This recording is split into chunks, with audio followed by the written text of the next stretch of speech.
반갑습니다. 구구스포츠 유레카입니다. 오늘도 근거 있는 분석을 여러분께 전해드리도록 하겠습니다. 구독과 좋아요 부탁드립니다. 이번 영상에서는 K리그 한 경기, EPL 한 경기를 준비했습니다. 저희 경기 분석에 앞서서 국내 최대의 정보 공유방을 무료로 초대해드리고 있습니다. 영상 아래 고정 댓글 클릭 후 메시지 주시면 무료로 초대해드리고 있으니까요. 많은 참여 바랍니다. 첫 번째 경기는 강원FC 대 대전 하나시티즌의 K리그 승강 플레이오프 2차전 일정입니다. 10일 오후 2시 강원의 홈인 강릉종합운동장에서 펼쳐지는 경기인데요. 먼저 홈팀 강원에 대해 분석해드릴게요. 강원은 올 시즌 내내 힘들었습니다. 선수단의 많은 변화로 시즌 초반 조직력의 문제를 드러냈고 시즌 초반부터 예기치 못한 부상자들이 발생하면서 정상적인 팀 운영이 불가능했습니다. 시즌 중 김명수 감독의 코치 폭행 논란, 구단 프런트의 비리 행위 등 잡음도 끊이지 않았는데요. 그 결과 순위는 조금씩 추락할 수밖에 없었고 후반기 내내 강등권을 유지했습니다. 강원은 시즌 말에도 반등할 기미를 보이지 않았고 파이널 라운드 돌입 후 뒤늦게야 김명수 감독을 경질했지만 새 감독 선임 문제로 또 시끄러웠습니다. 결국 우여곡절 끝에 최용수 감독을 선임했는데요.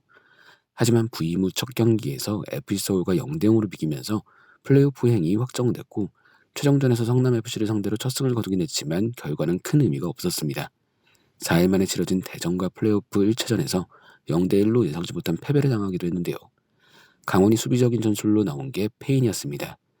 1차전에서 지킨 후 2차전 홈에서 대전을 잡겠다는 전략이었는데 끝내 이현식에게 실점을 허용하고 말았는데요. 강원이 강등을 면하기 위해선 이번 경기에서 대전을 반드시 잡아야 합니다. 하지만 고무열과 아슈마토프가 부상 중이고 조재환이 개인 사정으로 뛸 수 없어 100%를 쏟을 수 없는 상황입니다. 다음은 원정팀 대전에 대해 설명드릴게요.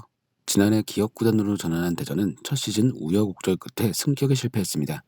첫 시즌의 실패를 교훈 삼아 빠르게 올 시즌을 준비했는데요. 이민성 감독을 선임해 전주훈련을 착실히 준비했고 선수단 보강을 통해 팀을 더욱 강화했습니다. 하지만 이번 시즌도 쉽지는 않았는데요. 김천 상무라는 워낙 강력한 팀이 있었고 FC 안양의 예상치 못한 활약으로 인해 쉽지 않은 경쟁을 펼쳤습니다. 대전은 여름 이적 시장에서 마사를 영입했는데 이는 신의 한 수가 됐는데요. 마사는 이적 후 첫 경기에서 부상을 당하긴 했지만 시즌 막판 복귀에 팀에 큰 힘이 됐습니다. 대전은 시즌 막판 마사의 활약 속 파죽지세를 달렸지만 끝내 김천과 안양에 밀려 3위로 시즌을 마쳤는데요. 준 플레이오프에서 전남 드래곤즈, 플레이오프에서 안양을 차례로 꺾고 올라온 대전은 3위지만 승강 플레이오프까지 진출했습니다. 사실 대전이 강원을 넘을 수 있을지에 대한 회의적인 시각이 많았지만 대전은 확실히 강했습니다. 플레이오프 1차전에서 강원을 상대로 실수 없이 몰아쳤고 이현식의 천근골이 터지면서 1대0 승리를 챙겼는데요. 대전은 2차전에서 무승무한과도도 K리그1으로 승격할 수 있는 유리한 고지이며 현재 특별한 이탈자도 확인되지 않아 더욱 자신감 있게 2차전에 나설 수 있습니다. 대전은 불과 4일 전 강원을 1대0으로 꺾었습니다. 이전 두 팀이 마지막으로 만난 건 2016년 2부 리그 무대였고 당시의 기록은 큰 의미가 없는데요. 이번 경기가 강원의 홈에서 펼쳐지지만 확실히 유리한 쪽은 대전입니다. 1차전 승리로 흐름을 탔고 현재 팀 분위기도 최고조에 다다랐는데요. 2차전 승리도 대전이 가져갈 것으로 보입니다. 두 번째 경기는 번리 대 웨스트햄 유나이티드의 EPL 16라운드 일정입니다. 10일 오후 11시 번리의 홈인 터프무어에서 펼쳐지는 경기인데요. 먼저 홈팀 번리에 대해 분석해드릴게요. 지난 시즌 17위를 차지하면서 간신히 강등을 면한 번리지만 새 시즌 스쿼드에 많은 변화를 주지 못했습니다. 브래디와 깁슨이 팀을 떠났고 콜린스, 헤네시, 코르네, 로버츠 등을 영입하며 보강에 성공했지만 팀에 힘을 불어넣을 선수는 많지 않았습니다. 그 결과 올 시즌에도 유력한 강등 후보로 평가받고 있는데요. 번리의 시즌 초반도 예상대로 힘들었습니다.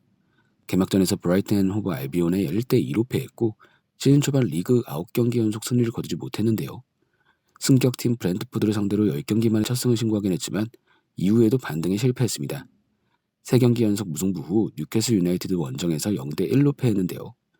골키퍼 포페의 실수가 치명적이었고 코르네와 우드가 이끄는 투톱은 끝내 뉴캐슬의 골문을 열지 못했습니다. 번리는 최근 2경기 연속 득점이 없어 고민이 많은데요.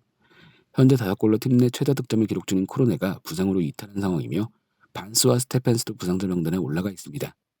미와 바슬리 등 핵심 선수들의 몸 상태도 완벽하지 않기 때문에 쉽지 않은 싸움이 될 것으로 예상됩니다.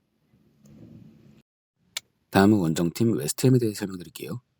올 시즌 유럽 무대에 도전하는 웨스트햄은 대대적인 투자를 통해 빅클럽으로 도약을 꿈꿨습니다. 도슨, 주마, 블라시치, 아레올라 등 필요한 자원들을 영입하면서 스쿼드를 강화했는데요. 웨스트햄은 시즌 시작부터 인상적이었습니다.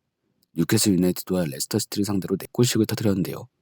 이후 들쑥날쑥한 흐름도 있긴 했지만 10월을 기점으로 에버턴, 토트넘 허스퍼, 아스톤빌라, 리버풀을 차례를 걷고 4연승을 질주하며 탑4 경쟁을 이어나갔습니다.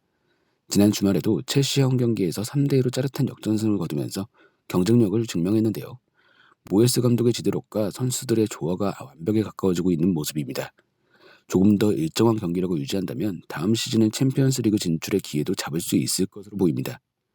웨스트햄의 강점은 안토니오가 중심이 된 공격질인데요.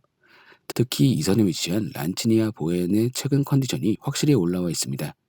문제는 이번 경기를 앞두고 늘어난 부상자입니다.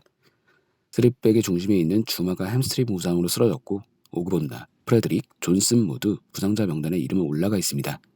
그나마 위안은 크레스웰이 부상에서 돌아와 훈련에 복귀했다는 점인데요.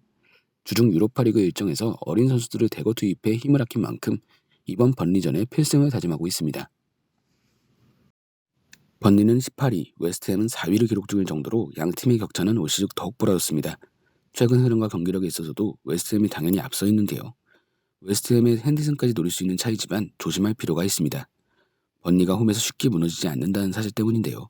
올 시즌에도 홈에서 2골차 이상으로 패한 적이 없습니다. 따라서 이번 경기는 웨스트햄의 일반승과 -1 핸디므로 도전해보겠습니다. 자, 오늘은 K리그1 한 경기, EPL 한 경기를 분석해드렸습니다. 언제나 스포츠에 100%는 없습니다. 선택은 여러분의 몫입니다. 더욱더 좋은 분석으로 찾아뵙도록 하겠습니다. 구독과 좋아요 한 번씩 눌러주시면 감사하겠습니다. 국내 최대 정보 모방 무료로 초대해드리고 있으니까 영상 아래 고정 댓글 클릭 후 메시지 주시면 초대해드리도록 하겠습니다. 지금까지 구구스포츠였습니다.